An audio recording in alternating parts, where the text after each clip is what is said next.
Hello world, Patricia O'Connor here, and Frida Reba Darcy is right behind me lounging on the couch as we speak. And as mentioned in the last couple of videos, everything is coming up, whatever it is comes out to. Yeah, everything is just busting right out. Let's take a second to look at that up. This isn't going to be a spring fling, although I wouldn't be doing you guys justice if I denied y'all all of this popping out little buds everywhere on everything. Look at those blooms. Those are the first hint of the wisteria blooms. They have a purple hint to them, but they're white wisteria blooms, and sure good to see. Everything has tiny little buds on it. All the little pine trees do. Today we're going to do a pine tree bit. Look at the cypress trees right quick, showing you all of those little guys. Come on, focus. There you go. All of our little cutbacks are showing us what the new leaders, what our new leaders, who they're going to be, what they're going to look like. There's new growth coming out there, new growth coming out there. All of these little bumps everywhere. Woo, easy. Don't give up the bit yet, Pat. And I don't see anything coming out here. I see one coming out there. So I would say that looks pretty nice. Everything looks pretty nice. Now, let's have a rare glimpse at the Ponderosa. This is my 170-year-old Literati Yamadori Ponderosa pine, collected at 5,800 feet in or near Deadwood, South Dakota. And like the other trees, it's just doing this massive little bud out. And since it's spring and since it's putting out new needles, and in keeping with our new, in keeping with the method that we've decided we're going to use to grow these babies, I have slightly upped my fertilizer to spring, so that what we are going to do is, here's what.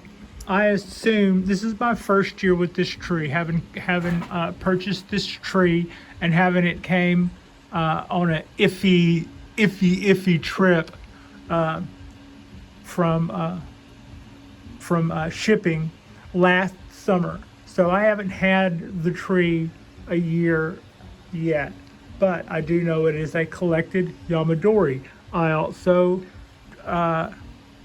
would guess. He told me what month it was collected, or it stated in its stats what month it had been collected, but he didn't say what year, and I'm guessing 3. I based that on the amount of growth I see that has been vigorous and healthy. Looks to me to be like maybe a 1 or a 2 year accumulation of buds. So maybe he would have collected it no more than 3 years ago and stalled it maybe 1 year ago, and or stalled it maybe 2 years ago and then cut back the roots 1 year ago because it's in a bonsai pot. Now we get this look. While we're here, let's look at this. This would be the side that faces south, that hangs out over our balcony in all of its glory. And when I was talking about Yamadori here in a couple of videos back, my question to me and everybody else was, I love this tree. The way this tree is shaped right now just absolutely suits me to a T. But if I would have seen this tree in the wild first, I assume it would have been 2 feet taller than this, because I am going to make a wild stab and say that it probably grew this grew this way, this 2 feet would have been up like that. So it would have wrapped on up that 2 feet. He possibly, our collector possibly ginned this and probably ginned this. So as collected, you would have been looking at a twisted, maybe skinny looking, 6-7 foot tall Ponderosa. So that's what I meant when I say you make bonsai. I don't know that with all of nature's beauty, if I would have seen this and said, "Oh yeah, baby, you're coming home with me," I think that's probably what being in the game for a minute does for you. And while I'm sure Andrew, the collector, probably knows Ryan, Neil at Bonsai, Mirai, and they're probably not too far apart. One's in Washington and the other's in South Dakota.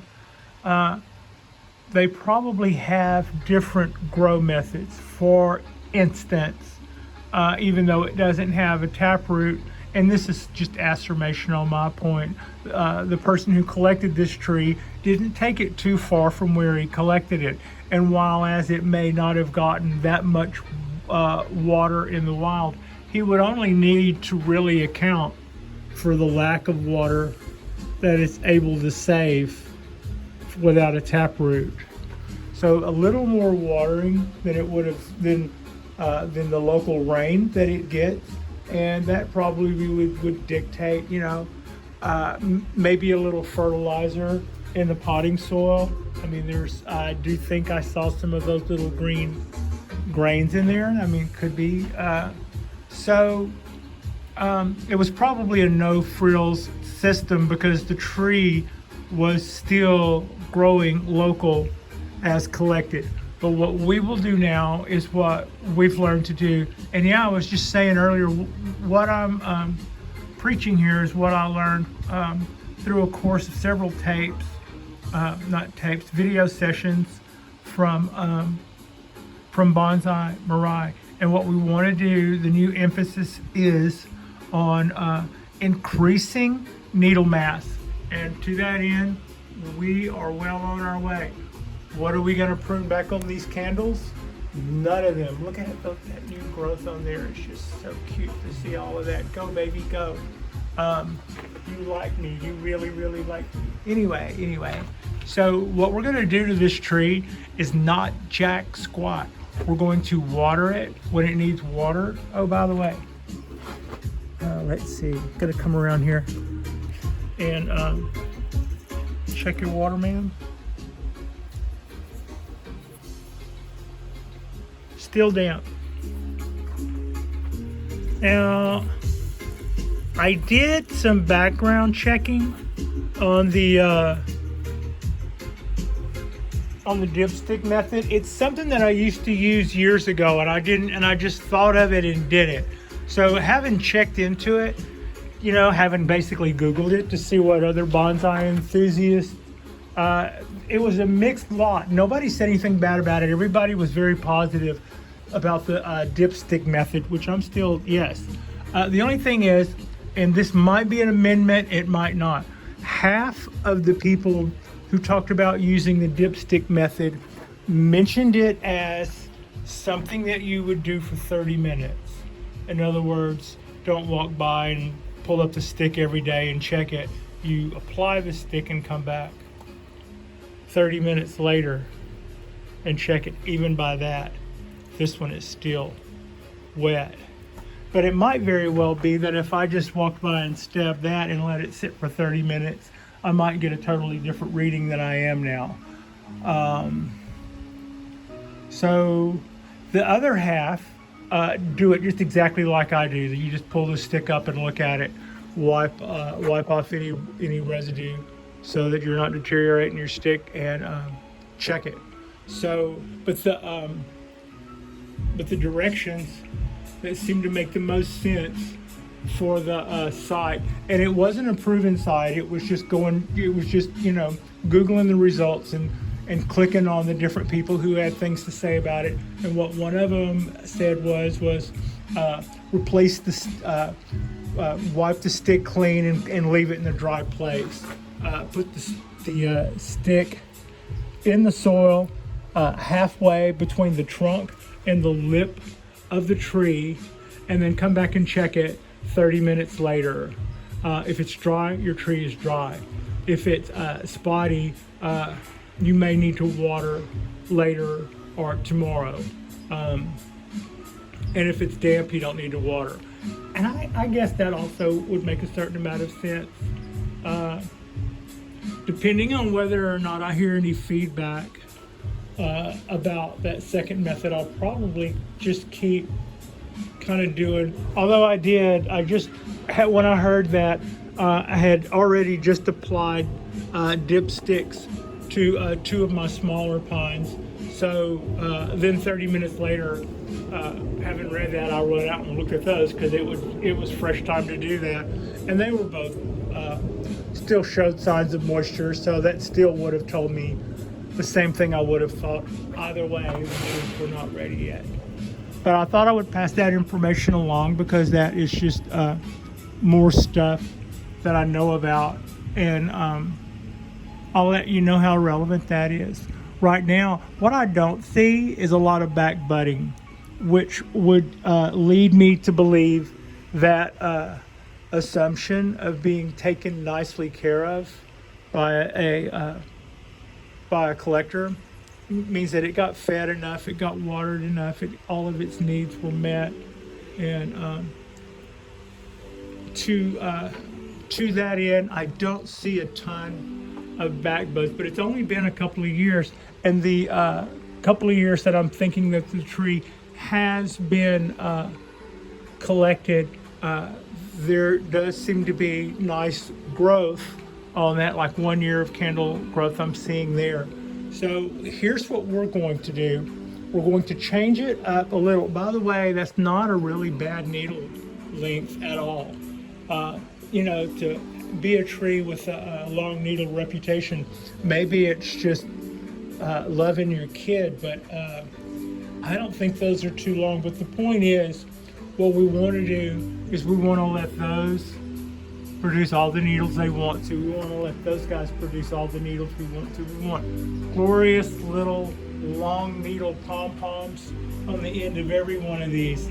And from the socking that we took last summer in transportation, it'll be good to see fresh little pom-poms on the end there. And why we do that is we're going to do that, and we are going to feed the tree. We're going to feed the tree from spring, which is now, and not now because of the time of the month, and not now because the calendar necessarily, but now because the tree says it's spring, and because the tree says it's spring, we are implementing our spring practice, which is we start feeding the tree heavily. We start encouraging these things to make as many of the biggest mofo needles it can possibly knock out. And for a year or two, that's all it does. Come fall, we don't do anything but encourage those to grow. And we will feed it right up until fall.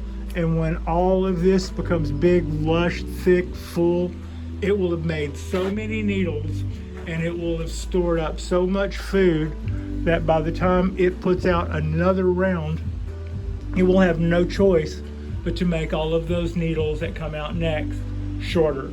There'll be too many to be super long on that amount of energy. And that is about the time right around in there where we'll start backing off the fertilizer. But right now, this is especially good. You know, a lot of times what people who are new to bonsai, what we want to do is fuss with them or do this or do that. Well, this is one tree that I don't candle prune. I don't thin the needles. It's okay to clear out the ratty stuff on the bottom if you have to, but leave your needle count. Leave that production the way it is. Let it make all those sugars and starches. Let it put all of that stuff down in there, and then let it send it all up here and make more needles, more longer needles. And when it gets all of that really nice and full, then after that, it will discover that it has more needles than it can maintain at the old length, and they will at that point put out the next flush shorter.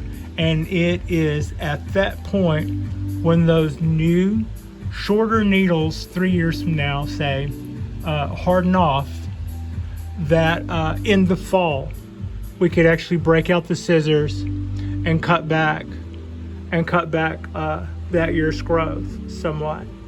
So that's pretty easy. It's also really rewarding to say, hey, you know, you've been out there, I see you hanging out there on that damn rock wanting a break.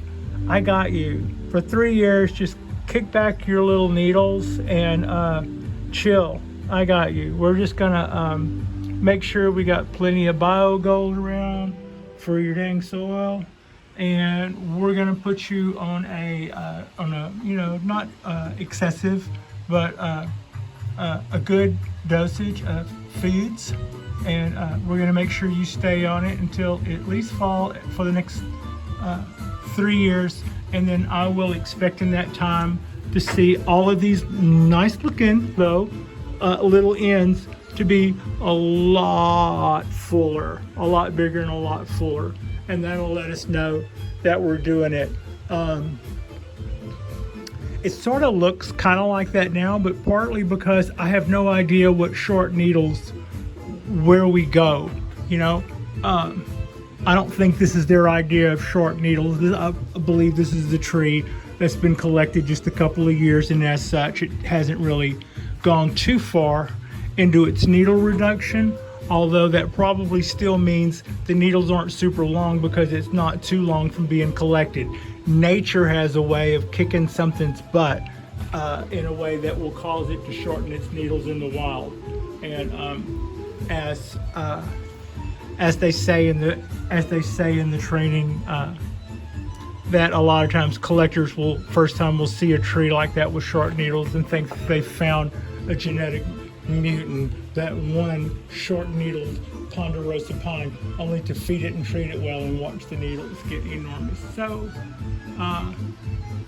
yeah, in this case, I'm thinking that since the needles are pretty much, to my way of thinking, acceptable, maybe it's just my lack of knowledge, they should be shorter still, but for this size tree, for a tree this size, I feel like that's actually not a bad needle length, but I like ponderosas anyway, so I'm already kind of going along with that long needle thing. But it's not a Japanese black pine, that's for sure. If it were a Japanese black pine, our needles would be down something, I suppose, you know, like that.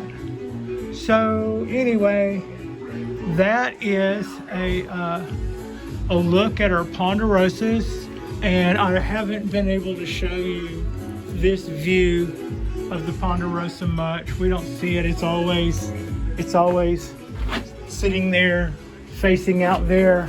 I thought today I would bring the camera around to the other side of the tree a little bit and let you see some of what I see in this beauty.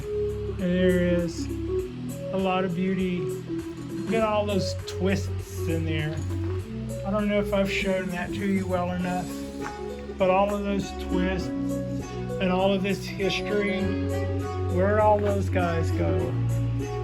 And you know, there's just the living tissue and the dead areas here. They just they have a twist on them to their own, and you can still see the bark doing that every once in a while. You get up here and you can still see those twists right on down to where there was probably some heavy wire there, I'm guessing. But branch was there.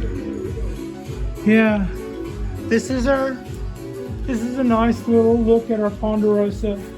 And again, it's one of the nice little trees that one thing you can do for it is just take care of it and let it have its way and let it flourish, flourish, flourish. And then to some point, it will have made all the needles that much root mass can sustain. And it's at that point that you back off your fertilizing a little bit so that you're not propping that up, and it would be also propping it up unnecessarily. You'll have a really healthy tree by that point. So yeah, more on the Ponderosas. And I hope you enjoy this look at the Ponderosa. It's quite warm today. We are, I'm guessing it's 70 something. I haven't really looked at the thermometer, but yeah, there's just the cypress trees are budding out all over. I may throw, I probably won't. I was saying I might go another round of water with them because you can't overwater them, but that's basically hauling water for no reason. And it will look dry a little on the top, but it doesn't look very dry on the top. I bet before dark it'll look really dry on the top, but just a little bit down it won't be. That's just because of the sun and the heat. And there's our Japanese black pine, and we are going to let it go. I will not be decandling this one this year or thinning the needles. It is in okay, I get it. You just rest over there and be cool. And we are moderately feeding it as well. But it is, it seems to be bouncing back, or I would have put it in some sort of big planter or something with some kind of moss to let it, but we're letting it recover just like this. And I'm not jerking it around anymore. I'm about to rotate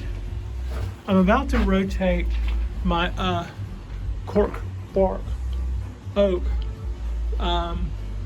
so that it won't be so that some of this stuff gets its turn facing out, and some of that stuff that's facing out gets a little less afternoon sun. To that end, I have finally figured out that I need to pull my baby oak out of the direct sun for a couple of weeks. I have seen different growers do that, and I haven't done that a whole lot. I'm thinking with this one, it'll be the one that I've noticed that when the sun comes down over that building and it gets hot, it shoots a light beam, and right where that light beam hit over in that tray was right where it burned 2 leaves off that little oak, which prior to it being in intensive care from being uprooted, it was in partial shade because of all the irises and stuff like that were growing over it.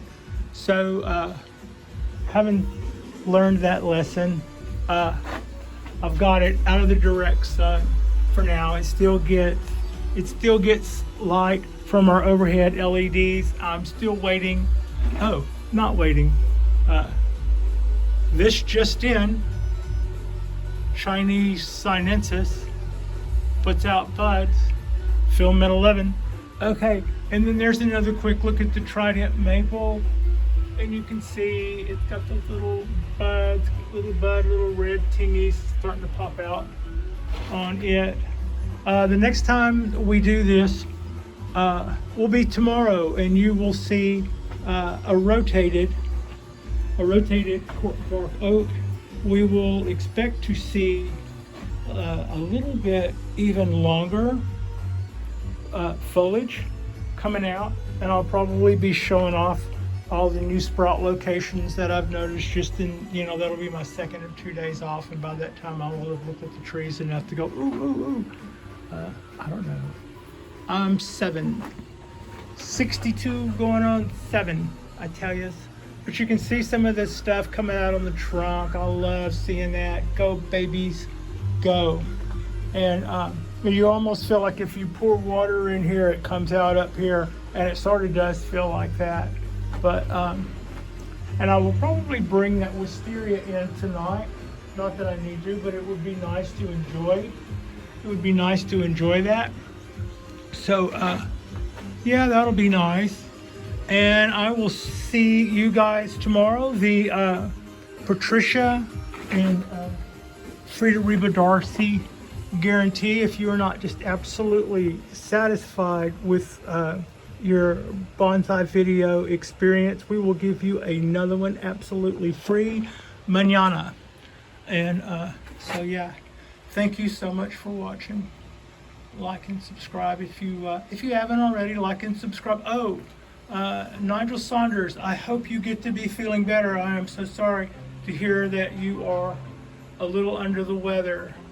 And yeah, get better quickly. Also, hot cocoa and soup and movies, funny movies. Laughter is the best medicine. So says the person who wishes they were funny at times. So yeah, thank you so much for watching, and I will see you guys tomorrow.